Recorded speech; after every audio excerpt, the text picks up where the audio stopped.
सुखपुर गांव में एक छोटा सा घर था जहां हरि अपनी पत्नी गौरी के साथ रहता था। वह मिट्टी के बर्तन बनाकर बेचता था। बहुत मुश्किलों से उनका जीवन कट रहा था। एक दिन गौरी हरि से कहती है, सुनिए जी, अब तो मिट्टी भी मानो जवाब दे रही है। न जाने कब तक ऐसे ही बिना खाए सोते रहेंगे। हाँ गौरी, कभी कभी लगता है किस्मत ने जैसे हमारा साथ छोड़ दिया है। तो क्या हमारी जिंदगी ऐसे ही गुजर जाएगी? क्या कभी हमारे घर में चूल्हा नहीं जलेगा? हरि कुछ पल चुप रहा। फिर उसकी आंखों में एक नई चमक आई। नहीं भाग्यवान, कुछ ना कुछ तो करना ही होगा। सुना है पास के गांव धनपुर में लोग बर्तन अच्छे दामों में बेचते हैं। कल मैं वहीं जाऊंगा, शायद वहां किस्मत पलट जाए।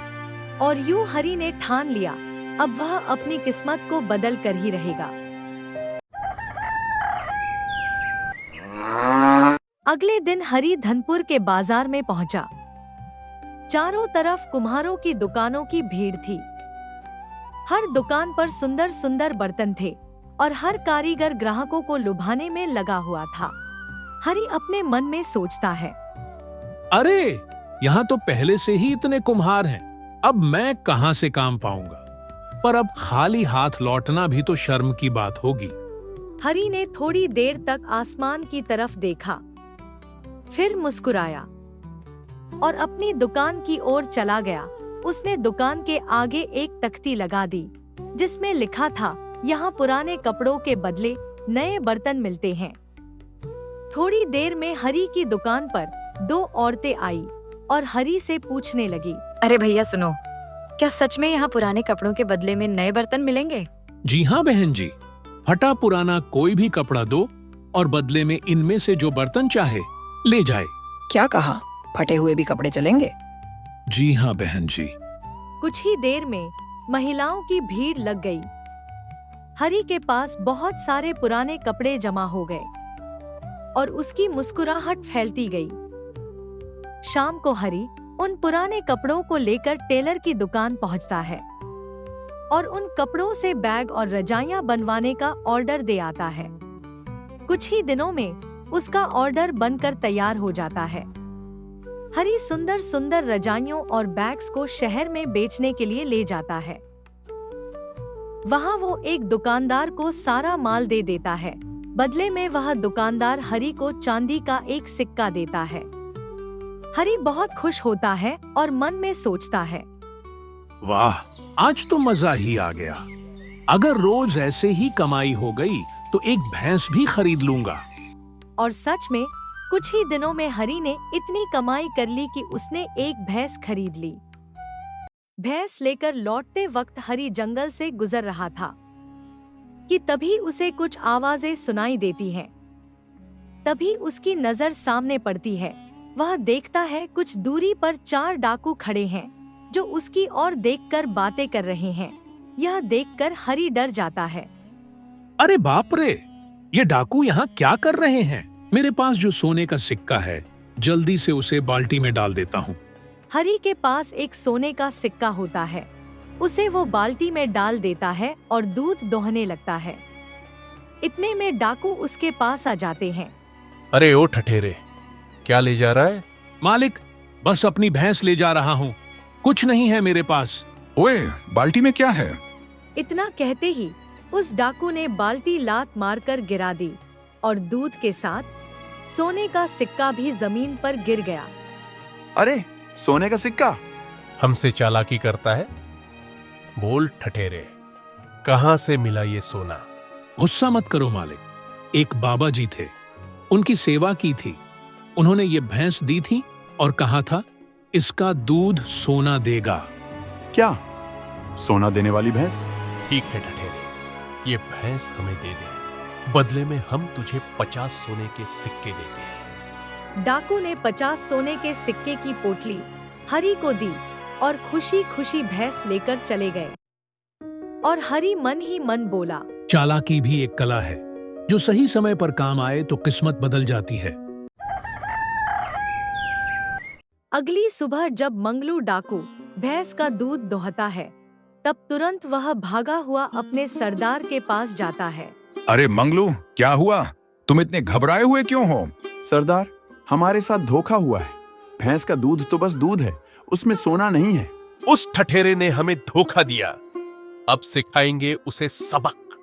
हरी दूर से डाकुओं को अपने घर आता हुआ देख लेता है। वह गौरी के कानों में कहता है, गौरी, ध्यान से वही कहना जो मैं कहूँ। उसके बाद वह भागकर दूर पेड़ों के पीछे छिप जाता है। स्वागत है आप सबका।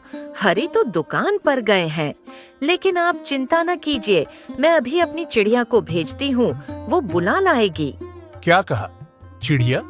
वो आदमी को बुला लाएगी? हाँ, ये बहुत समझदार है।